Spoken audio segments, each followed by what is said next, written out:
안녕하십니까. 어제 0시 기준 코로나19 신규 확진자가 1,092명으로 사흘 만에 다시 1,000명대를 기록을 했습니다. 잠시 후 코로나 상황과 이슈 전문가와 함께 자세히 이야기 나눠보겠습니다. 코로노믹스 시간에는 코로나로 힘들어진 소상공인들에 대한 지원 대책들 꼼꼼하게 살펴보겠습니다. 먼저 설대우 중앙대 약학대학 교수와 함께 코로나 관련된 이슈 살펴보죠. 안녕하십니까? 예, 안녕하세요. 네, 일단 800명대로 월화는 좀 떨어졌었어요, 숫자가. 그런데 다시 1,000명대로 올라왔습니다. 지금의 상황 어떻게 보십니까? 수요일부터 이제 본격적으로 추이가 나타나기 시작하잖아요. 예, 그렇습니다. 제가 늘 말씀드린 것처럼 일주일에서 수목금토가 제일 중요하다. 그렇게 말씀을 드렸죠. 그리고 지금의 상황은 900명에서 1,100명을 오가는 박스권에 있다. 이 말씀을 드렸습니다. 예전 상황을 말씀드리면서 300명에서 600명으로 박스권을 탈출한 이런 얘기도 제가 드린 적이 있는데요. 지금은 어쨌거나 900명에서 1,100명 사이를 오가고 있는데 이렇게 박스권을 형성하다가 상태가 나빠지면 순식간에 이제 튀어오르게 됩니다. 그러면 또 새로운 박스권을 형성한다 이런 말씀을 드린 적이 있습니다. 지금은 올라갈 수는 있어도 내려가기는 현실적으로 어렵습니다. 몇 가지 이유가 있는데요. 우선은 감염 경로를 모르는 확진자가 너무 많습니다. 거기다가 겨울 요인이기 때문에 모든 사람들이 대부분 실내 생활을 할 수밖에 없습니다. 거기다가 어제 말씀드린 것처럼 서울시만 하더라도 확진되었는데 우리가 모르고 우리 옆을 스쳐 지나가는 사람이 2만에서 3만 명 정도 된다고 제가 말씀을 드렸잖아요. 그렇기 때문에 어디에서 어떻게 감염이 되어도 이상하지 않은 상황이다 이렇게 볼 수 있는 것이거든요. 그러니까 박스권을 형성하다가 아래로 떨어지기는커녕 약간만 상황이 나쁘면은 위로 솟을 가능성은 늘 존재한다는 거죠, 이게. 그렇기 때문에 지금의 상황은 역대 두 번째로 확진자가 많이 나온 상황이고 조금 전에 말씀드린 것처럼 악화될 여지가 많은 상황이기 때문에 관리가 잘 못될 경우에는 여전히 악화의 방향으로 갈 가능성이 많다. 이렇게 볼 수 있겠습니다. 자, 그러면 말씀해 주신 것 하나하나 한번 살펴보겠습니다. 일단 그 정은경 청장이 이런 얘기했어요. 다음 주에 신규 확진자가 1,000명에서 1,200명대가 될 수도 있다라고 얘기를 했는데 그렇다면 교수님이 보시기에는 이 박스권을 새롭게 형성할 가능성이 있다고 보시는 거죠? 충분히? 저는 이제 두 가지로 이걸 해석하는데요. 우선 하나는 정 청장이 1,000명에서 1,200명대가 다음 주에 나올 수 있다. 이렇게 말씀하셨지 않습니까? 이게 동의하지 않습니다. 왜냐하면 오늘만 하더라도 1,100명 부근에 나왔거든요. 그런데 지금 정 청장이 위쪽 한계를 지금 1,200명으로 보고 계신다는 거 아니에요? 그죠? 1,000명에서 1,200명. 그러니까 지금 박스가 900명에서 1,100명인데 1,200명은 제가 볼 때는 이번 주에 돌파할 것으로 생각이 되거든요. 이번 주에요? 다음 주에 걱정해야 되는 것은 1,500명대가 나오지 않을까라고 하는 염려가 있는 거예요, 오히려. 그렇기 때문에 1,000명에서 1,200명대를 말씀하신 정 청장의 본 의도는 아무래도 더 많이 나올 수 있다. 꼭 숫자라기보다는 이렇게 이해는 됩니다. 그러니까 정 청장께서도 악화될 가능성이 있다. 이렇게 말씀하셨다고 하는 게 좀 더 적합해 보인다는 거예요. 실제 숫자보다는. 제가 생각할 때 굳이 숫자만 얘기한다고 하면 제가 볼 때 다음 주에는 1,000명을 넘어서서 1,500명에 거의 근접하거나 아니면 잘못 관리가 되면 심지어는 1,000명대 후반, 2,000명에 가까운 확진자도 나올 수 있다. 오히려 저는 이렇게 보고 있습니다. 자, 그렇다면 이 수치를 해석하는 데 있어서 중요한 지표들이 몇 가지 있을 것 같은데요. 그중에 하나가 감염 재생산 지수일 것 같습니다. 현재 감염 재생산 지수의 경향성은 어떻게 되고 있습니까? 감염 재생산 지수는 이제 한 명이 감염되었을 때 몇 명에게 감염을 시키느냐라고 하는 것이거든요. 그런데 이제 최근에 1.2였다가 1.4 부근으로 약간 확대된 감이 있습니다. 그러니까 이것도 지금 상당히 좋지가 않은 거죠. 최근이라 하면 가장 최근을 얘기하시는 그렇습니다. 건가요? 가장 최근입니다. 또 다른 하나는 양성률이라고 하는 게 있습니다. 양성률은 이제 검사를 받은 사람의 전체에서 확진자가 몇 명이나 나오나라고 하는 거거든요.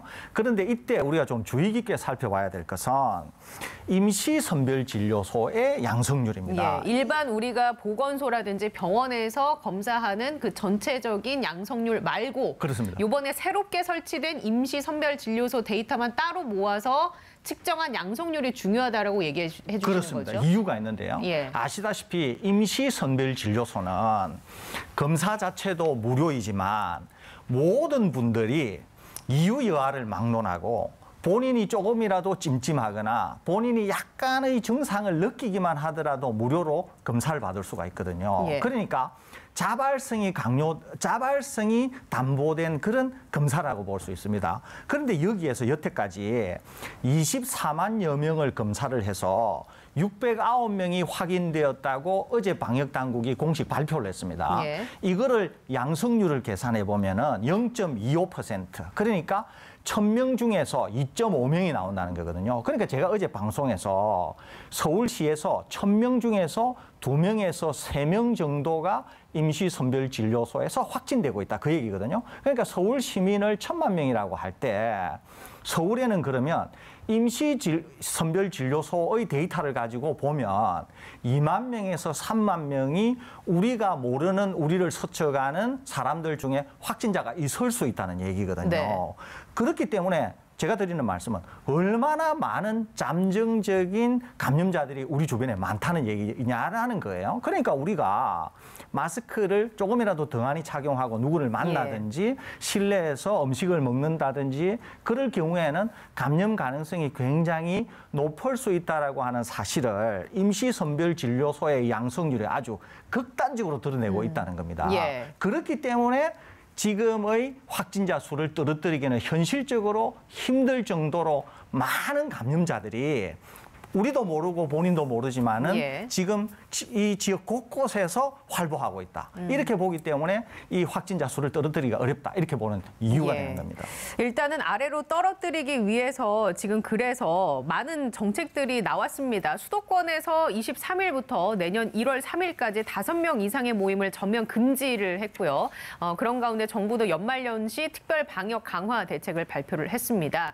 자, 그렇다면 이런 어떤 정책들이 정부가 발표한 것들이 이런 경향성을 떨어뜨리는 데 있어서 좀 유효하게 작용을 하지 않을까요?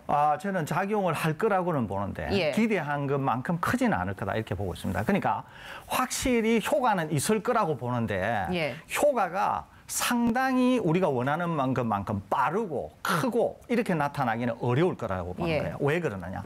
조금 전에 임시선별진료소의 양성률을 가지고 말씀을 드렸잖아요. 네. 그럼 어떻게 되느냐?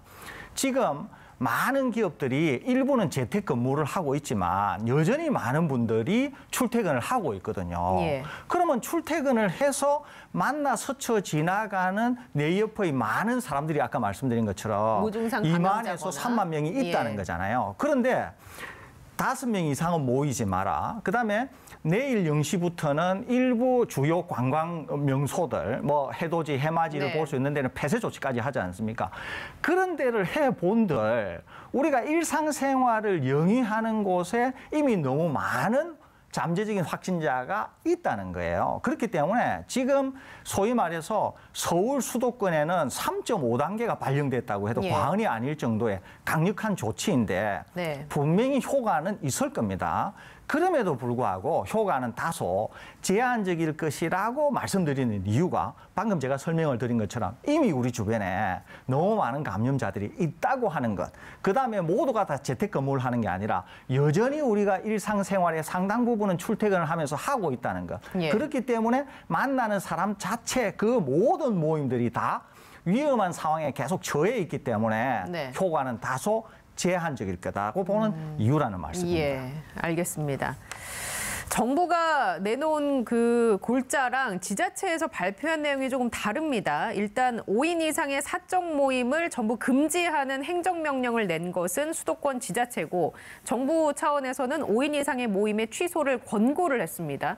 일단 금지와 권고는 그 단어상으로도 차이가 있는데 이게 이렇게 다르게 설정한 이유가 있을까요? 우선은 방역당국, 그러니까 이제 중대본이 중심이 되는 방역당국은 아직 3단계로 가지 않았다고 확실히 얘기하고 있습니다. 예. 3단계로 가지 않은 거죠. 그리고 방역당국, 중대본 중심의 방역당국. 그러니까 지금의 컨트롤 타워는 총리가 수장인 중대본이라고 볼 수 있습니다. 예. 그러니까 중대본은 3단계를 가게 될 경우에는 어느 하나의 지자체가 아니라 전국적으로 갈 거다. 예. 이미 이제 얘기를 했습니다. 네. 그런데 이제 일부 지자체가 위험성을 먼저 감지하고 선제적으로 일부 먼저 갔다는 거죠. 그러니까 예. 서울시만 하더라도 실제적으로는 3단계보다 더 강화된 3.5단계를 갔다고 볼 수 있습니다.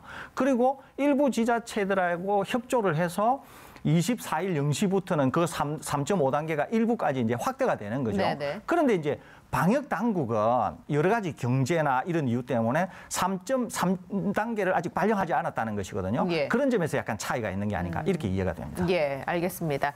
자, 그럼 이어서 서울시에서 코로나 피해 소상공인 긴급 대책 발표가 진행 중에 있기 때문에 저희가 현장을 한번 연결을 해서 직접 그 소리를 들려드리겠습니다. 현장으로 같이 가보시죠.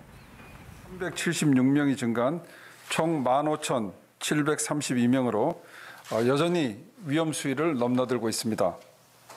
사망자도 하루 새 1명이 추가 발생해 총 145명까지 늘어났습니다.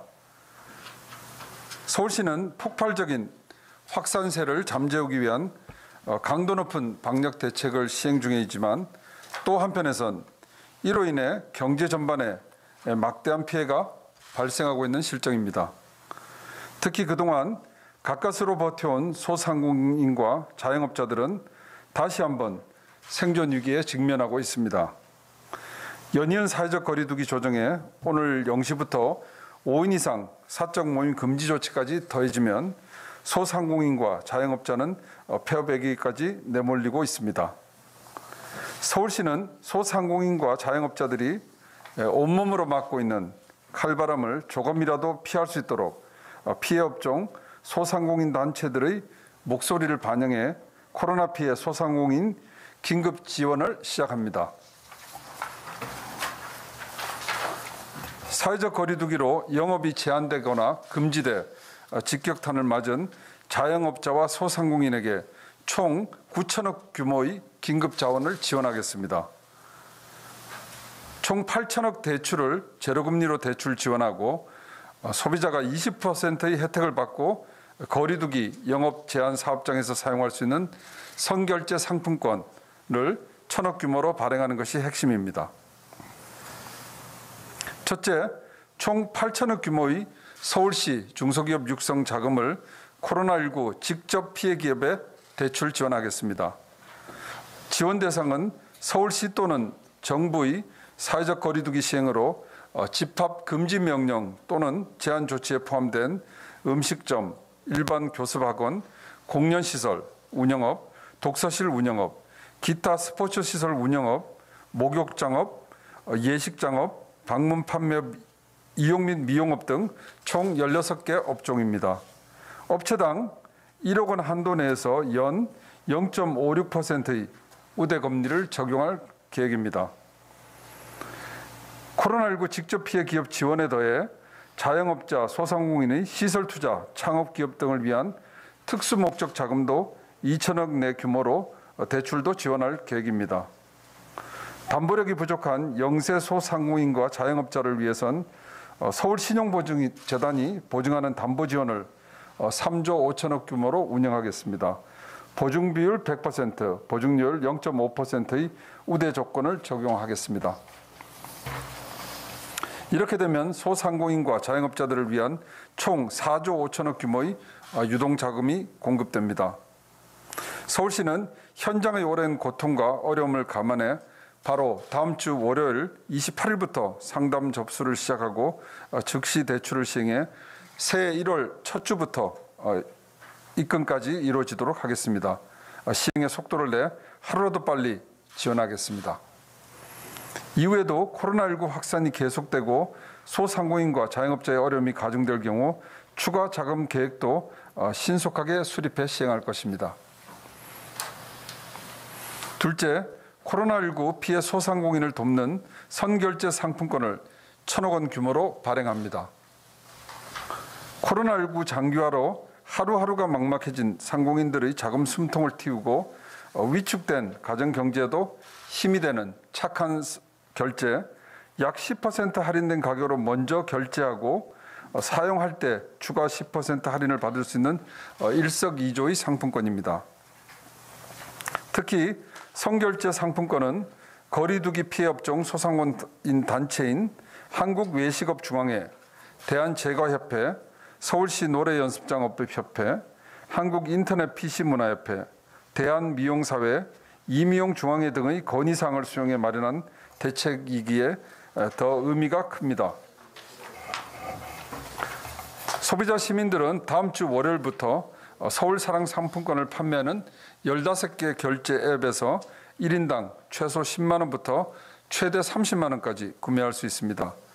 구입한 선결제 상품권은 제로페이 가맹점인 서울시내 식당, 카페, 실내체육시설, PC방, 목욕장업, 독서실, 이미용업과 피부관리실 및 네일샵, 노래연습장 등 7개 업종 어디서나 사용할 수 있습니다.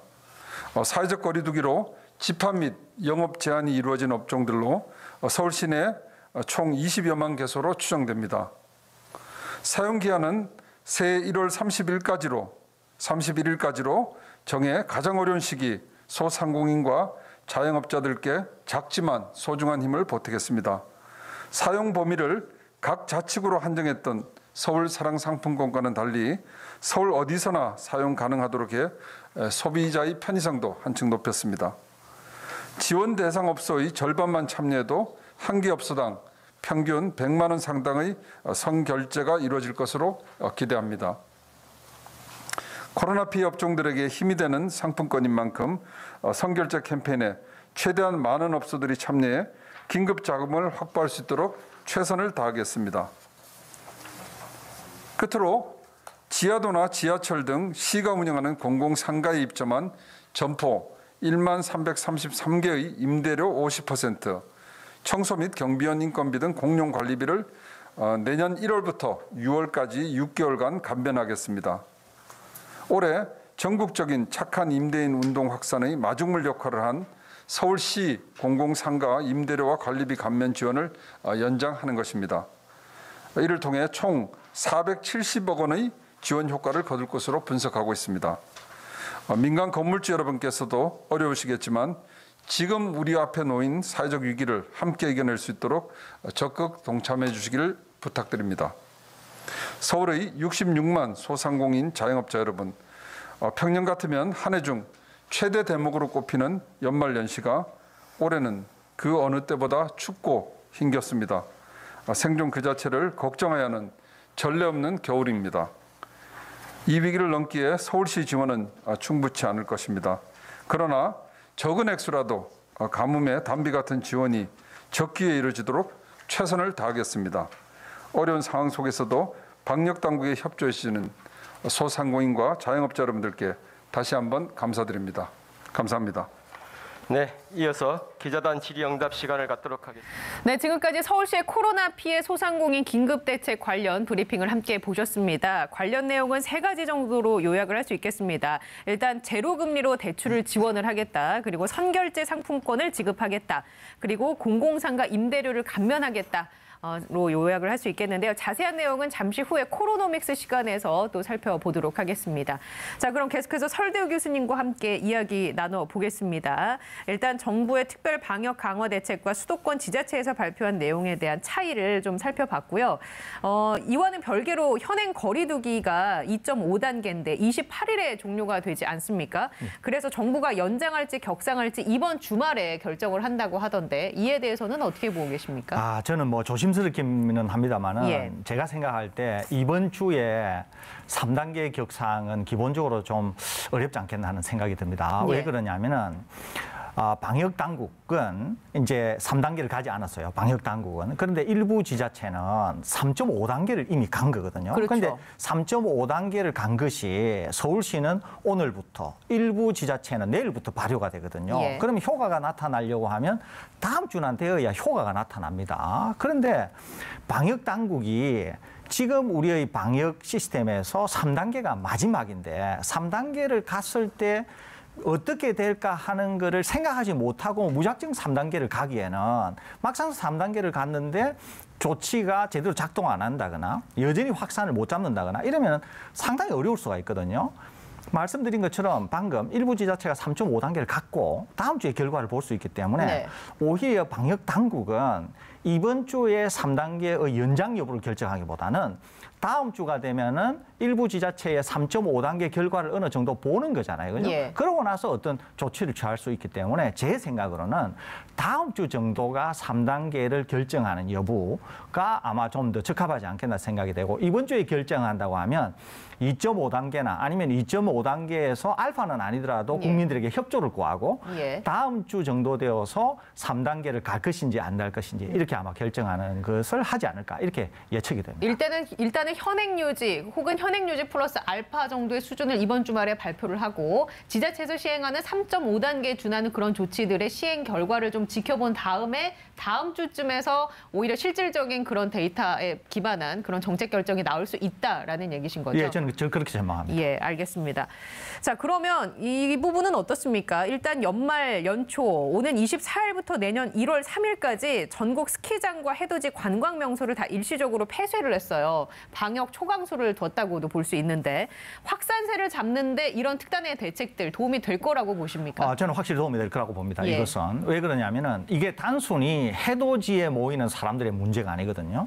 해돋이를 그냥 하루에 갔다 오시는 분들도 계시지만 지금 이제 코로나가 워낙 오래되었고 코로나 블루에 많이 시달리는 분들이 그쪽에 아마 예약들도 상당히 많이 해 두셨을 거예요. 네. 그러니까 모이는 해돋이 지역뿐만 아니라 숙박을 하거나 음식을 나누거나 지인들끼리 모이면서 뭔가 거기에서 일어나는 일종의 파티나 지인들과의 모임, 마스크를 착용할 수 없는 어떤 조건 이런 것들이 생기면서 상당히 방역의 어려움을 추가할 수 있다고 생각이 되거든요. 예. 그렇기 때문에 올해는 부득불 이렇게 해돋이라든지 유명 관광 명소를 폐쇄 조치했다고 하는 것은 방역이라고 하는 관점에서만 놓고 보면은 적절한 조치다. 저는 오히려 이렇게 평가하고 싶습니다. 해는 매일매일 뜨니까요. 그렇습니다. 예. 자, 그러면은 골프장 얘기 한번 해볼게요. 스키장 같은 경우에는 이제 눈썰 매장이나 이런 곳들은 운영이 중단이 됐는데 골프장에서는 폐쇄 대상이 아니에요. 이 부분은 왜 그렇습니까? 예전에 보면 골프장에서도 감염 사례가 나왔었거든요. 그렇습니다. 이제 감염 사례가 나왔다고 하는 것도 아마 반영이 된 것 같고요. 저는 약간 좀 다른 생각을 갖고 있는데 지금 이제 스키장이 되었던 골프장이 되었던 이런 시설들은 다 취식을 할 수 있거나 마스크를 벗을 수 있는 상황이 되는 시설들이 있습니다. 예.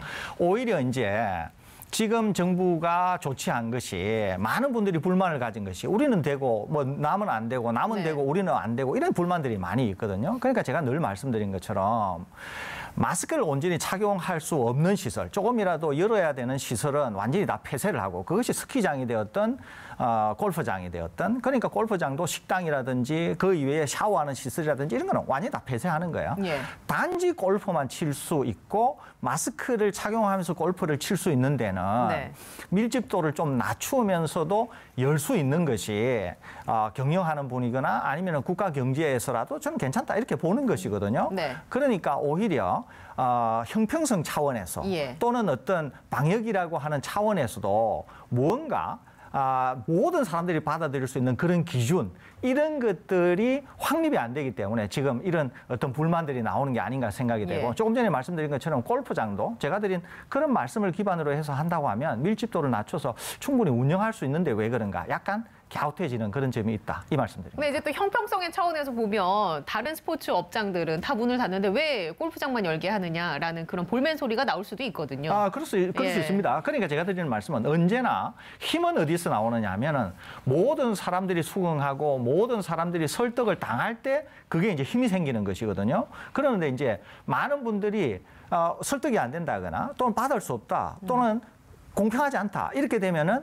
그 조치들이 힘을 잃게 되는 것이거든요. 네. 그렇기 때문에 그런 점에서 이게 과연 설득이 있는가? 모든 업장에 다 잘 이게 적용이 되는가? 그런 것들을 방역 당국이나 지자체에서 한번 꼼꼼히 살펴봐야 되지 않을까? 그런 생각이 듭니다. 예, 알겠습니다. 자, 이번에는 변이 바이러스 얘기를 좀 해보겠습니다. 영국에서 발생을 했습니다. 변이 바이러스. 아직은 뭐 그렇게 심각하게 걱정할 단계는 아닌 듯 보입니다만 감염력은 높다고 해요. 자, 그러면은 우리 같은 경우에 백신 접종이 내년 2월부터 시작이 된다고 하면 그 사이에 만약에 영국의 이 변이 바이러스가 유입이 됐을 때는 상황이 어떻게 될 것 같습니까? 많은 분들이 우선 그전에 독감 바이러스하고 이 바이러스를 비교를 하면서 백신에 대한 걱정을 하는데 제가 좀 설명을 드리려고 합니다. 독감 바이러스는 안에 RNA가 7개 내지 8개가 들어가 있어요. 그다음에 코로나 바이러스는 RNA가 길이가 좀 길긴 합니다만 1개가 들어가 있습니다, 이게. 그러는데 독감 바이러스는 7개나 8개가 있기 때문에 다른 바이러스와 섞이면서 7개나 8개가 새로운 조합을 만들 수가 있어요. 그래서 소위 말해서 변이도 생기지만 변종도 생깁니다, 이게. 그런데 코로나 바이러스는 안에 RNA가 길긴 하지만 1개만 있기 때문에 변종이라기보다는 변이가 생기게 되고 변이도 소변이들이 생기게 되는 것이거든요. 그리고 백신도 이제 스파이크 단백질이나 일부 어떤 중요한 단백질을 목표로 해서 공격을 하는 것이긴 하지만 그 목표를 공격하는 게 면역이라고 하는 또 어떤 백신이라고 하는 게 한 개의 물질만 공격하는 게 아니라 그거를 공격하는 물질이 다양한 형태로 다른 위치를 막 공격하는 거거든요. 그러니까 약간의 소변이가 일어나도 그 공격을 무력화하기는 사실상 굉장히 어렵습니다. 그리고 코로나 바이러스는 대변이를 일으키기보다는 생물체 자체가 소변이를 일으킬 수밖에 없는 그런 존재예요, 이게. 그렇기 때문에 지금 이제 변이가 나와서 걱정하는 것은 하나는 백신을 무력하게 하지 않을 건가 한 게 있거든요. 제 생각으로는 백신은 아주 잘 작동할 거고 지금 영국에서 보는 정도의 변이로는 백신의 공격을 벗어나기는 어려울 거다 이렇게 보는 겁니다. 두 번째는 그러면 이 변이가 상당히 중증을 만들고 우리를 굉장히 어렵게 할 거냐. 일부 그럴 수는 있지만은 아직까지 그럴 만한 증거가 없다. 왜 그러냐면 연구가 전혀 되어 있지 않습니다. 그렇기 때문에 영국만의 특수한 상황이지. 즉 영국이 코로나19 통제를 못해서 변이 때문에 그렇다고 보이는지 아니면 실제 변이 때문에 그러는지를 알 수가 없는 거예요, 이게. 그렇기 때문에 좀 더 지켜봐야 되고 연구가 필요하다. 셋째는 여태까지 아이들이 12세 이하 되는 아이들이 비교적 코로나19에 심각한 병증을 드러내지는 않았는데 영국 정부에 따르면은 이 변이가 12세 아이들에게 더 크게 영향을 주는 것으로 보인다. 이런 얘기를 하고 있거든요. 이것마저도 아직 확인된 바는 없습니다. 그러니까 이거를 다 종합한다고 하면 아직은 지나친 공포를 가질 단계가 아니다. 연구가 더 필요하다. 백신을 무력화한다고 보기에는 아직은 어렵다. 그렇기 때문에 좀 더 지켜봐야 될 것 같고 제 생각으로는 크게 문제 없을 것으로 보이는데 이것마저도 일단은 조금 더 차분한 마음으로 지켜볼 필요가 있다. 이렇게 정리하는 게 좋아. 조금 전에 들어온 속보에 따르면 정부가 오늘부터 연말까지 영국과의 항공편 운항을 일시적으로 중단했다는 결정을 내렸다고 합니다. 이 결정에 대해서는 어떻게 보고 계십니까? 저는 일단 제가 이런 말씀을 드리긴 했지만 아직 우리가 모르는 것이 많거든요. 모르는 것이 많은데 국민 불안이 있는 것도 사실이잖아요. 그리고 일부 다른 국가들에도 이미 이런 조치를 하고 있거든요. 그러니까 선제적으로 이런 조치를 취하고 있으니까 저는 방역 당국이 상당히 잘하고 있다. 그것은 사실이라기보다는 우려가 있는 것이고 국민 불안을 잠재우고 우리를 보호한다. 그런 점에서 선제적으로 잘 대응하고 있다. 이렇게 평가합니다. 불안에 따른 사회적 비용을 지출하는 것보다는 이런 선제적인 조치들이 더 나을 수 있다라고 얘기를 해주신 거죠. 알겠습니다. 자, 지금까지 서울대우 중앙대 약학대학 교수와 함께 얘기 나눴습니다. 여러분은 지금 생방송으로 진행되는 TBS 특보 코로나19와 함께하고 계십니다.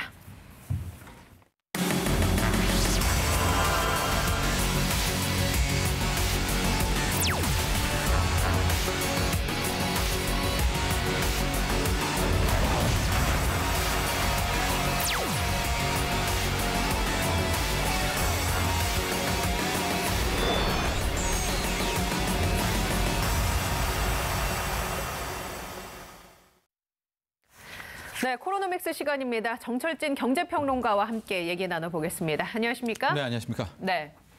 자, 앞서 서울시의 그 소상공인 지원 대책을 살펴봤습니다. 이 내용 어떻게 보셨습니까? 네, 그렇습니다. 크게 이제 세 가지 축이죠. 금융 지원이 있고요. 두 번째가 선결제 쿠폰, 그다음에 이제 공공상가, 서울시가 갖고 있는 공공상가에서 뭐 임대료 50% 감액 이런 것들 내용을 갖고 있는데요. 일단은 금융 지원이 가장 시급하고 현재 소상공인분들에게 필요한 지원은 맞습니다. 이제 그럼에도 불구하고 이런 대출이라든가 이걸 받으면서도 늘 마음 한켠이 무거운 것이 결과적으로 이런 대출은 또 갚아야 되잖아요. 갚아야 되는 건 아니겠습니까? 예. 그래서 아마 서울시도 여기에 대한 고민이 좀 있었던 것 같아요. 그래서 이번엔 제로금리 대출이어서 네. 갚기는 갚되 그 이자 부분은 어느 정도 서울시의 재정 여력 하에서 이제 없는 이 제로금리 대출을 했습니다. 아마 그 속내는 그런 거 제가 아까 말씀드렸던 것처럼 소상공인들 금융지원 받으면서 무겁습니다. 그거 어쨌든 갚아야 되는데 그렇죠. 뭐 다 그거를 공짜로 줄 수는 없으니까요. 그래도 이자 부분에 있어서는 어느 정도 서울시가 배려를 해주는 이제 그런 측면도 볼 수가 있겠고 이 선결제 쿠폰 같은 경우에도 할 때마다 좀 하여튼 효과가 좀 있었습니다. 다만 지금 워낙 시국이 그렇다 보니까 못 쓰겠지만 결과적으로 어쨌거나 좀 희망을 갖고요. 1월 3일까지는 좀 마감될 수 있을 정도의 희망을 갖고 난 다음에는 그 다음엔 상당한 좀 효과가 볼 수 있지 않을까 이렇게 보고 있습니다. 예, 그리고 공공상가 임대료 감면 얘기도 나왔습니다. 네. 이 부분은 실질적으로 좀 많이 도움이 될까요? 어떻게 그렇죠. 보십니까? 하고 또 거기에 일하시는 분들에 대한 지원도 이제 함께 나오고 있고요. 지금 이제 50% 감면인데 이제 이거가 결과적으로 지금 정부 차원에서도 이번에 임대료 지원을 계획을 하고 있지 않습니까? 과연 어느 정도를 어떻게 임대료를 지원해야 될까 많은 고민 중에 있는 것 같아요. 뭐 가령 모든 임대료 부분을 정부가 직접 뭐 건물주에게 뭐 쏴주는 방식도 있고 일괄적으로 뭐 100만 원이면 100만 원 뭐 지원할 방식 여러 가지를 놓고 고민 중에 있는데 지금 50%를 지원이라고 하는 것은 뭐 여러 의미가 있을 수가 있어요. 향후에도 가령 캐나다 같은 경우에서는 뭐 그 건물주가 한 50% 손해 보고 그다음에 세입자가 한 25% 내고 나머지 25%는 정부가 채워주고 뭐 이런 방식이거든요. 그러니까 뭐 쉽게 말하면 75% 이상 깎아줄 경우에는 50%를 나중에 정부가 뭐 건물주에게 지원해준 여러 가지 방식이 있기 때문에 이번에 한 50% 임대료 절감이라는 것도 향후 당국에서 실시하게 될 임대료 지원에 과연 어느 정도까지 보존해줘야 될까? 뭐 기준이 진짜 뭐 하지 않습니까? 그렇죠. 뭐 그런 거에 또 하나의 뭐 선례도 될 수 있을 것 같습니다. 자, 그러면 임대료 감면 얘기 나왔으니까 좀 더 구체적으로 여쭤볼게요. 일단 공공상가 임대료 감면이라 하면 그냥 개인이 소유하고 있는 그런 건물에는 해당이 되지 않는 건가요? 네, 그렇습니다. 서울시 소유에 하는 것이고요. 아직까지 개인이 소유하고 있는 상가에 대해서는 현재까지 나와 있는 것은 역시 착한 임대인 제도밖에는 없습니다. 그러니까 임대인이 스스로 어느 정도 할인했을 때 세액공제를 주게 되는 이게 이제 내년 6월까지 하게 되는데 계속 말씀드렸지만 지금 3차 재난지원금에 포함될 것은 이렇게 선의의 착한 임대인 제도로만은 기댈 수가 없습니다. 왜냐하면 이것은 상가별로 차이가 날 수가 있는 거죠. 그러니까 어떤 상가는 착한 임대인이어서 임대인이 선의가 있어서 뭐 세액공제 받더라도 깎아주지만 그렇게 나서지 않는 임대인도 있을 수 있는 것 아니겠습니까? 그러니까 현존하는 이 착한 임대인 제도, 그러니까 세액공제 방식은 이번에 3차 재난지원금으로는 안 될 것 같아요. 이거는 동일하게 어느 정도 형평성이 있게 돼야 될 거 아니겠습니까? 그래서 과연 어떤 방식을 취할지도 이제 봐야 될 것 같습니다. 자, 그러면은 그 서울시 발표에 이어서 소상공인들의 경제적 손실을 지원해 주기 위해서 정부와 여당도 대책을 속속 드러내놓고 있는데 어떤 내용이 담겨 있는지 지금 뭐 착한 임대인 제도를 얘기를 해주셨지만 좀 자세하게 설명을 해주실까요? 3차 원래 재난지원금은 3조 5천억 플러스 알파였고요. 1월에 이제 지급을 하려고 했습니다. 내용은 이제 당초 2차 방식이었죠. 뭐 집합 금지는 200만 원, 뭐 제한은 얼마. 즉 그 제한 방식에 따라서 정액 지급을 할 것이냐, 아니면 원래 2차를 하려고 했을 때 계획했던 것, 즉 매출을 잡고 매출 타격이 클수록 더 많이 지원하게 되는, 즉 피해자에 따라 그 피해 보험 부분에 대해서 더 두텁게 지원한다는 거. 근데 못했잖아요, 2차 때는. 그래서 그 방식을 한번 이번에 3차에 써볼까. 이렇게 선택을 하고 있는 차에 이제 대통령이 임대료에 대한 것을 언급을 했고, 그래서 아마 임대료 지원이 이번 3차 재난지원금에 포함이 됩니다. 그러니까 뭐 정액 지원이든 매출액 대비 지원이든 이거가 있고, 그 다음에 임대료 지원이 함께 나가게 되는 두 가지였기 때문에 당장 지금 드는 생각은 이 임대료 지원까지 들어가게 되면 3조 5천억 플러스 알파로는 부족하죠. 것 같다. 턱도 없이 부족을 합니다. 그렇다면은 이거 과연 어떻게 끌어올까? 1월인데 바로 1월에 추경할 수는 없죠. 예산 첫 달인데. 그렇다면 기존의 예비비라든가 뭐 아니면 이런저런 예산에서 예. 약간 좀 전용하는 방식으로 제 생각에는 임대료 지원까지 가야 된다면 사이즈가 5조 원대는 육박해야 될 것으로 보이고 있거든요. 예. 그 정도로 3차 재난금융은 좀 커지지 않을까 규모가 이렇게 예상하고 있습니다. 국가 재정은 괜찮을까요? 걱정되네요. 그래도 지금 워낙 시급하고요. 예. 이제 큰 문제가 지금 3단계는 안 갔지만 만약에 이제 3단계가 가게 된다면 거의 뭐 200만 영업장이 멈춰 문을 서는 닫는다. 것이고요. 예. 그게 200만 영업장의 문제가 아니라 이렇게 되면 이제 그동안에 뭐 돌려서 뭐 이모님들 A조, B조에서 쉬었다가 나오고 뭐 나오고 이렇게 했지만 아마 못할 겁니다. 이걸 이제 바로 구조조정에 들어가게 될 텐데 뭐 분석에 따라 좀 다르지만 50만 명에서 많게는 70만 명 예. 정도가 그냥 일자리를 잃어버리게 되는 고용 충격도 단기적으로 좀 오게 되거든요. 예. 아마 이런 것들도 많이 좀 고려를 해야 될 것 같습니다. 자, 그러면 이런 정책에 대해서 소상공인의 반응은 어떨까요? 그런데 이제 소상공인 분들 중에서도 엇갈리는 게 이미 이제 집합 제한이나 업종을 걸렸던가 타격이 워낙 컸던 분들은 한켠에서 이런 목소리도 내시는 것 같아요. 바로 그냥 3단계를 가자 이렇게. 그렇지만 또 어느 정도 버틸 수 있는 분들은 좀 버텨달라. 그러니까 소상공인 분들에서도 좀 희비와 또 의견들이 엇갈리는 것이 이제 사실인 것 같습니다. 예. 네. 근데 이 소상공인을 임대료 못지않게 소상공인들을 힘들게 하는 게 바로 휴업 중인데도 꼬박꼬박 그런 어떤 전기료, 수도세 이런 공공요금도 나갈 것이고 네. 통신비 부담 이런 것도 내야 할 텐데 네. 이런 부분에 있어서는 우리가 지출을 줄여줄 수 있는 방법 그런 게 더 와닿지 않을까요? 그렇죠. 이제 그 이야기까지 나오고 예. 있는 것이요. 현재 소상공인 분들에게서 나오게 되는 고정비는 크게 세 가지입니다. 네. 첫 번째가 인건비가 있겠죠. 두 번째가 임대료가 있고 세 번째가 말씀하신 전기세, 예. 뭐 수도세 뭐 이런 것들이기도 합니다. 그래서 당국이 처음에 인건비 부분은 일자리와도 연관이 되어 있기 때문에 고용지원금을 통해서 이제 지원하게 되는 것이었고요.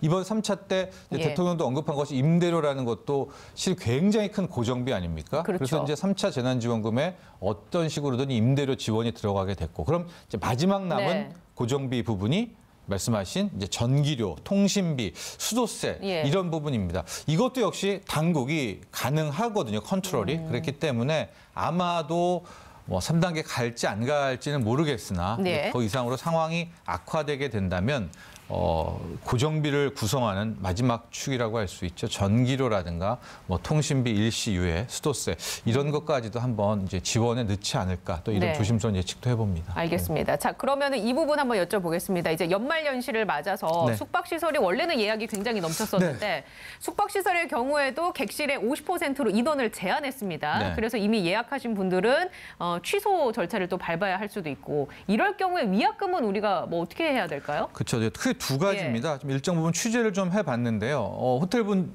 따라 다르지만 네. 뭐 거의 90%까지 부킹이 된 곳도 있었어요. 근데 이제 이걸 50%로 해야 되니까 일정 부분을 어쨌든 취소를 해야 되는 상황인 해야 거잖아요. 돼서 이게 예. 호텔별로는 다른데요. 처음에는 이제 선의의 취소자, 즉 예. 그냥 본인들이 하는 취소자를 먼저 받고요. 그렇게 해도 50% 밑으로 안 떨어지게 된다면 이제 뒤에서부터 자르게 될 것 같습니다. 즉, 예약 순서대로. 예약 순서대로 선착순으로 하게 될 것으로 아마 호텔 부분이나 숙박업소는 이렇게 보여지고 있고요.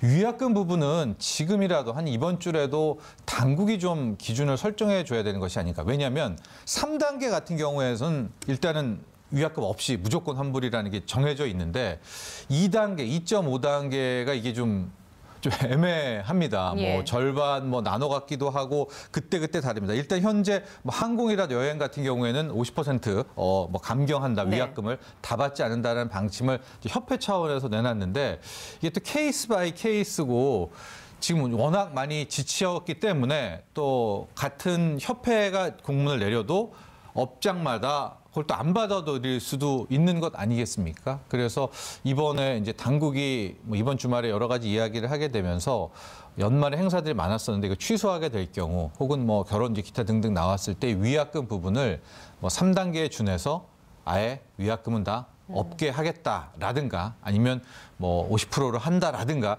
이런 것들에 좀 기준을 세워두면 실은 이게 다 소비자가 뭐 가령 숙박은 50%, 뭐는 예. 다 못 해오지 않습니까? 그래서 이런 좀 큰 틀에서의 기준도 필요할 것 같습니다. 가이드라인을 좀 정부 차원에서 세워줄 필요가 있다라고 얘기해 주시는 거군요. 예, 왜냐하면 지금이 예. 3단계는 아닌데 이 거리두기나 이런 업장 이런 것들은 3단계에 준하고 있잖아요. 네. 그러니까 이게 좀 엇갈리니까 위약금도 그럼 아예 3단계로 예. 가야 되는 건지 아닌지에 대한 그런 기준이 필요하다는 판단 거죠. 기준이 필요하다. 네, 그렇습니다. 예, 알겠습니다. 자, 지금까지 정철진 경제평론가와 함께 얘기 나눴습니다.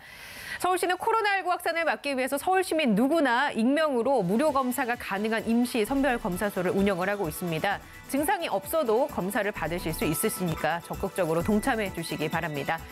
자세한 사항은 TBS 홈페이지에서도 확인하실 수가 있습니다. 오늘 저는 여기서 인사드리겠습니다. 시청해 주신 여러분 고맙습니다.